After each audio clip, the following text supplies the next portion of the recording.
다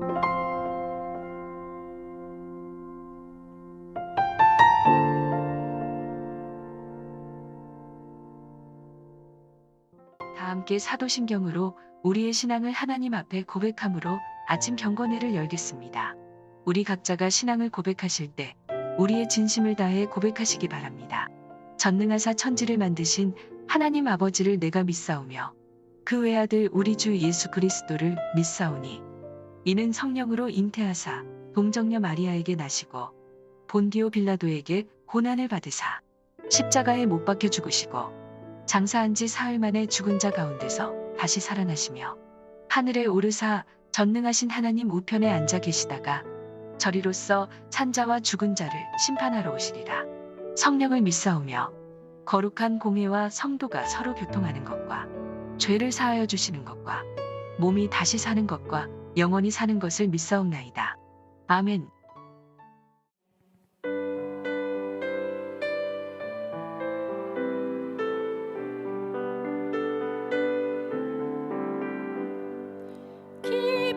기뻐하며 경배하세 영광의 주 하나님 주 앞에서 우리 마음 피어나는 꽃 같아 죄와 슬픔 사라지고 의심 구름 거치니 변함없는 기쁨에 주 밝은 빛을 주시네.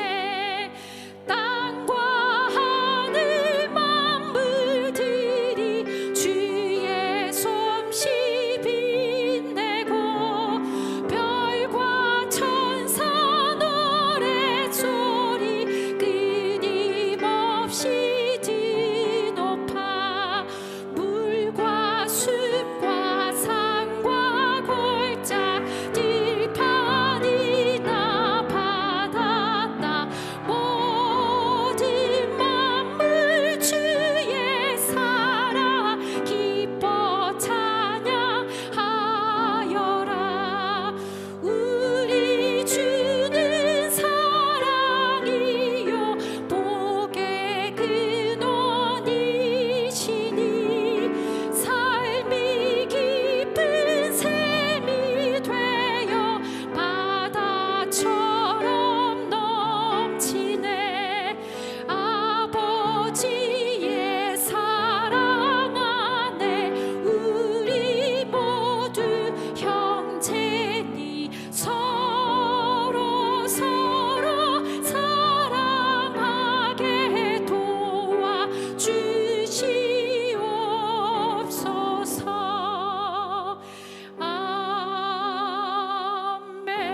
아멘. 오늘 우리가 함께 나눌 말씀은 사도행전 8장 26절부터 40절 말씀입니다. 주의 사자가 빌립에게 말하여 이르되 일어나서 남쪽으로 향하여 예루살렘에서 가사로 내려가는 길까지 가라 하니 그 길은 광야라. 일어나 가서 보니 에디오피아 사람 곧 에디오피아 여왕 간다게의 모든 국고를 맡은 관리인 내시가 예배하러 예루살렘에 왔다가 돌아가는데 수레를 타고 선지자 이사야의 글을 읽더라. 성령이 빌립더러 이르시되 이 수레로 가까이 나아가라 하시거늘 빌립이 달려가서 선지자 이사야의 글을 읽는 것을 듣고 말하되 읽는 것을 깨닫느냐.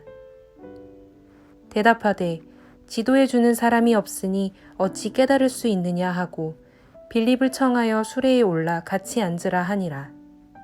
읽는 성경 구절은 이것이니 일러스되 그가 도살자에게로 가는 양과 같이 끌려갔고 털 깎는 자 앞에 있는 어린 양이 조용함과 같이 그의 입을 열지 아니하였도다. 그가 굴욕을 당했을 때 공정한 재판도 받지 못하였으니 누가 그의 세대를 말하리요. 그의 생명이 땅에서 빼앗김이로다 하였거늘 그 내시가 빌립에게 말하되 청컨대 내가 묻노니 선지자가 이 말한 것이 누구를 가리킴이냐 자기를 가리킴이냐 타인을 가리킴이냐. 빌립이 입을 열어 이 글에서 시작하여 예수를 가르쳐 복음을 전하니 길 가다가 물 있는 곳에 이르러 그 내시가 말하되 보라 물이 있으니 내가 세례를 받음에 무슨 거리낌이 있느냐. 이에 명하여 수레를 멈추고 빌립과 내시가 둘 다 물에 내려가 빌립이 세례를 베풀고 둘이 물에서 올라올새 주의 영이 빌립을 이끌어 간지라.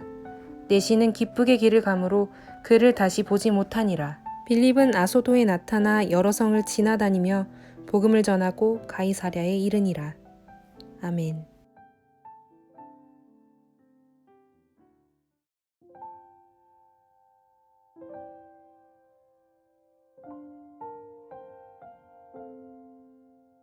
반갑습니다. 오늘 사도행전 8장 26절부터 40절을 중심으로 기대와 요구라는 제목의 말씀을 함께 나누겠습니다. 사도행전의 특징이 있는데 그것은 이끄심과 순종이 반복된다는 것입니다. 이게 사도행전의 특징입니다. 사실 사도행전에서는 하나님이 이끄시더라, 하나님의 성령이 이끄시더라, 이런 내용으로 꽉 차 있습니다. 그리고 이끄신다는 것, 이끄심에는 언제나 순종이 요구된다는 것이 그 전제가 되어 있는 것입니다. 하나님께서는 성령을 통해서 우리를 하나님의 목적대로 이끄실 때 우리는 하나님의 이끄심에 대해서 순종으로 반응해야 된다는 것입니다. 그러나 우리는 사실 하나님의 이끄심이 아니라 계획에 따라서 움직이는 것에 더 익숙합니다. 하나님의 이끄심을 굉장히 힘들고 어려운 일, 심지어 고난이라고 느낄 때가 훨씬 더 많습니다. 하나님께서 우리 앞에 어떤 상황을 갖다 놓으시고 우리는 그 앞에 순종하고 같이 하나님을 믿는 믿음을 가지고 동행해야 하는데 하나님의 이끄심이 우리에게 자주 고난으로 여겨지는 것이 너무 힘드니까요. 그러나 사도행전을 묵상하는 내내 우리는 하나님의 이끄심이 우리에게 어떻게 나타나는지, 우리에게 하나님께서 어떻게 순종하기를 요구하시는지를 계속 확인할 수 있게 될 것입니다.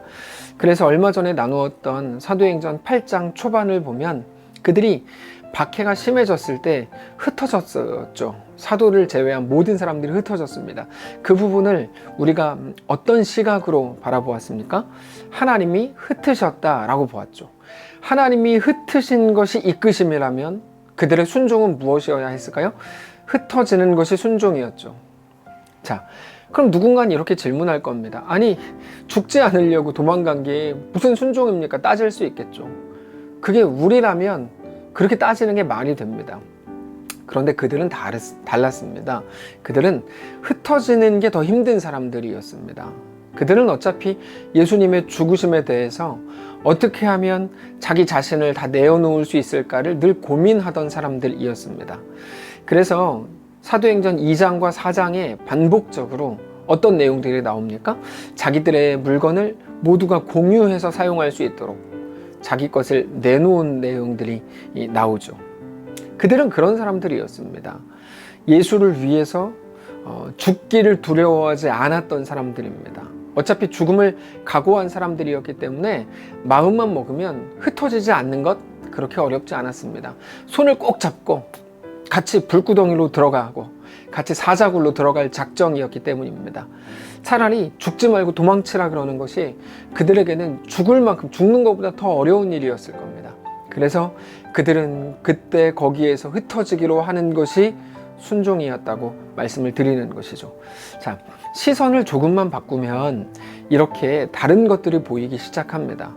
사도행전 전체가 그렇습니다. 하나님의 요구는 늘 그렇습니다. 늘 우리의 상상력을 뛰어넘습니다. 그러나 혼자 일하시지 않고 언제나 하나님의 이끄심에 우리가 순종하기를 요구하시는 것이죠.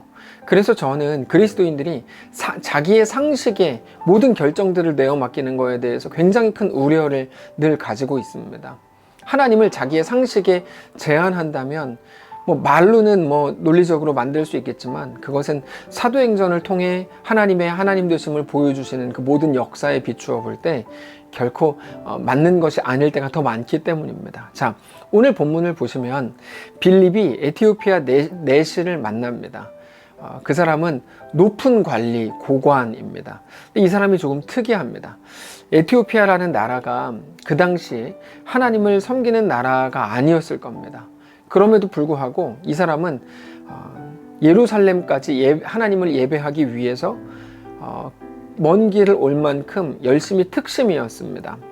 이 사람이 이제 예배를 마치고 다시 본국으로 돌아가는데 거기에서 이사야에 관한 책, 이사야서를 읽었죠. 성령께서 빌립에게 에티오피아 내시 그 에티오피아 관리에게로 가라 이렇게 말씀을 하십니다. 이게 이끄심이죠. 이끄심에는 무엇이 전제된다고요? 순종이 전제되죠. 빌립은 순종합니다. 늘 말씀을 드리지만 순종이라고 하는 건 이해와 납득을 기반으로 하지 않습니다. 믿음과 따름을 요구할 뿐입니다. 그거를 순종과 충성이라고 부르는 거죠. 성령님은 이끄셨고 그렇게 순종을 요구하셨고 빌립은 그 말씀에 순종합니다. 거기에서 이제 말씀을 풀어주죠. 이 사람은 단지 하나님의 말씀을 잘 해석하고 잘 이해하게 된 것으로 끝나는 게 아니라 어떻게 갑니까? 내가 예수를 믿겠다는 그 고백으로까지 나아가게 되죠. 수요 예배 때도 잠깐 말씀을 드렸지만 우리가 하나님의 말씀이 우리 안에 텍스트로 남아있는 것 굉장히 위험합니다. 그것이 우리 삶으로 들어오고 삶의 내용이 되어야 합니다. 컨텍스트로 이제 텍스트가 들어와야 된다 이렇게 표현을 했는데 이 사람이 그랬죠.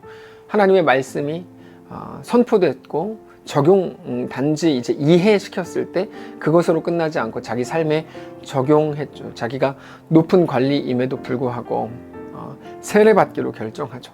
그 자리에서 내립니다. 그리고 세례를 받습니다. 세례는 이전의 나에 대해서 죽고 예수로 다시 태어난다는 의미입니다. 그 사람은 그렇게 빌립을 통해 말씀을 배웠을 때 예수 없었던 삶에 대해서 완전히 죽기로 하고 이제는 정말 예수를 믿는 사람이 되기로 한 것입니다. 여러분, 죄가 뭐라고 말씀을 드렸죠? 죄는 뭐 도둑질한 거? 도둑질 하지 마십시오. 근데 그게 죄가 아니고 죄의 본질은 뭡니까? 예수 없이 살았던 모든 삶이죠.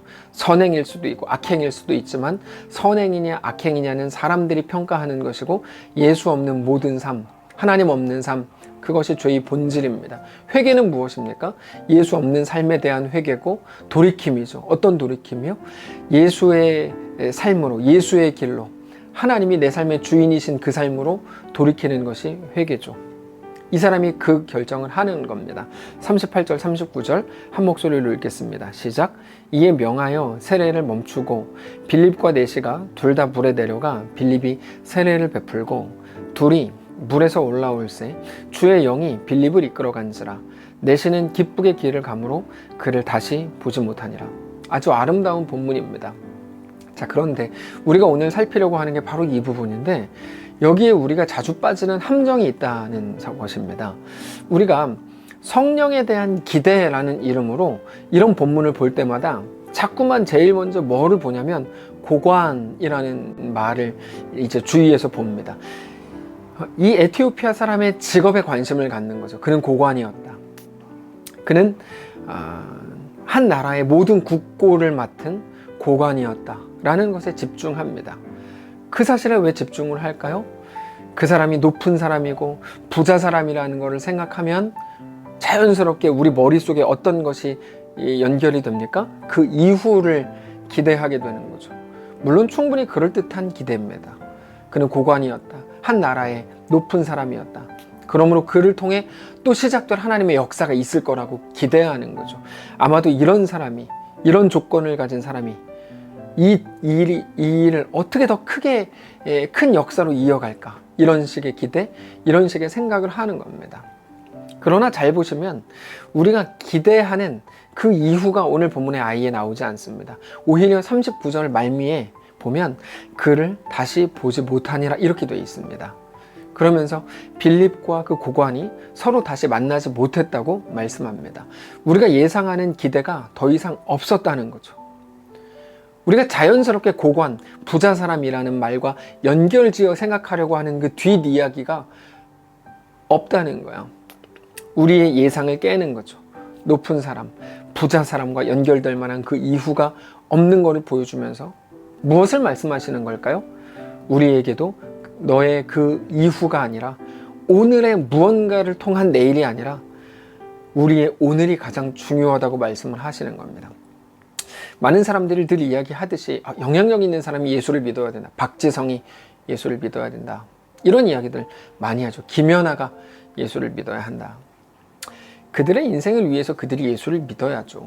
그런데 성도 여러분, 하나님은 그들보다 크십니다. 그들이 하나님께 도움 줄 것도 없고 그들을 통해 하나님이 더 큰 영광을 받으실 것도 없습니다. 하나님은 오늘 우리에게서 영광을 받으실 작정입니다. 오늘 우리에게서 우리가 그것을 기억하고 생각해야 하는데 우리는 자꾸만 오늘 그것을 잊어버리는 거야. 내가 연약하거든요. 오늘의 나는 부족하거든요. 내가 오늘 더 열심히 해서 내일 더 완벽한 것을 만들어내고 그것을 통해 하나님께 영광을 돌릴 마음은 있는데 오늘의 나는 부족하죠.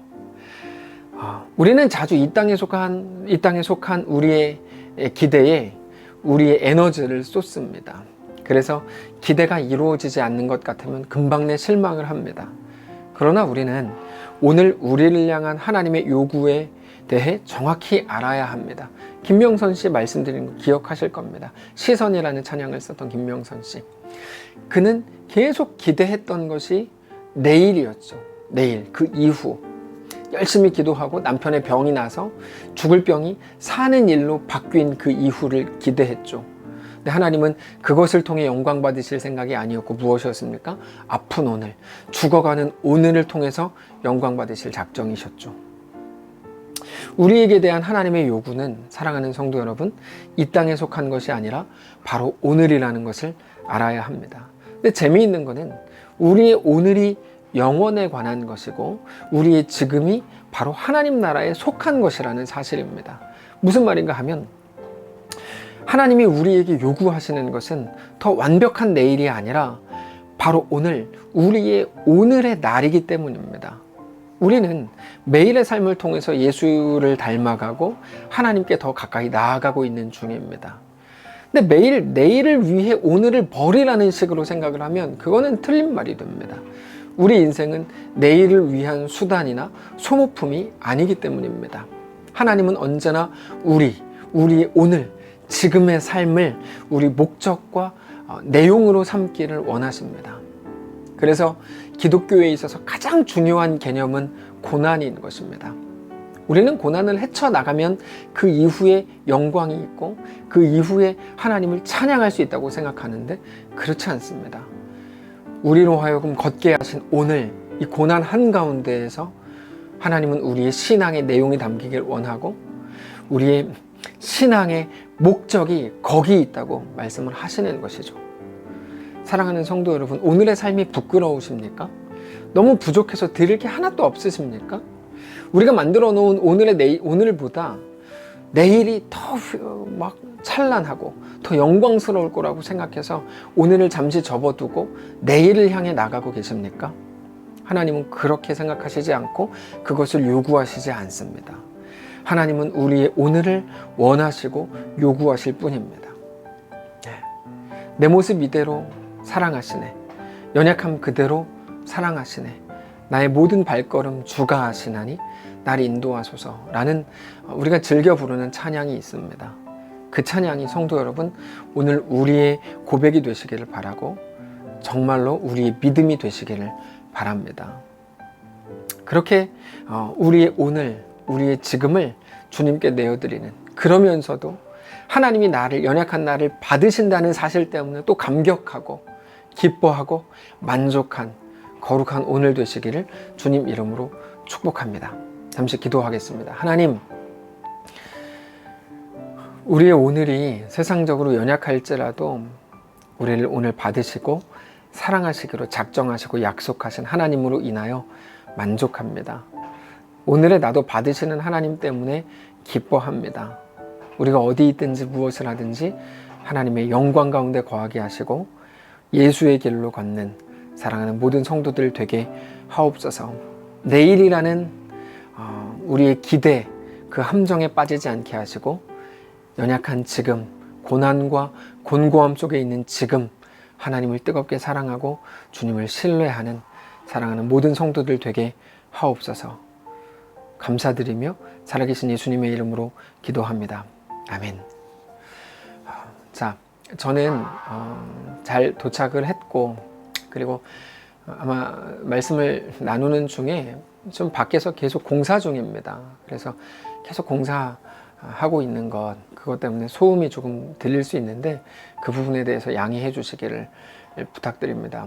여러 가지 일들이 있었지만 하나님의 은혜로 잘 순차적으로 잘 도착하게 되었고, 이곳에서도 말씀을 묵상하면서 함께 귀한 시간을 나누려고 합니다. 아침 경건회를 통해서 꼭 필요한 내용들, 정보가 있다면 전달해 드리겠고, 기도 제목이 있다면 부탁드리겠습니다. 어디 계시든지 신실한 주의 성도들로 오늘도 세워지시기를 바랍니다. 축복합니다.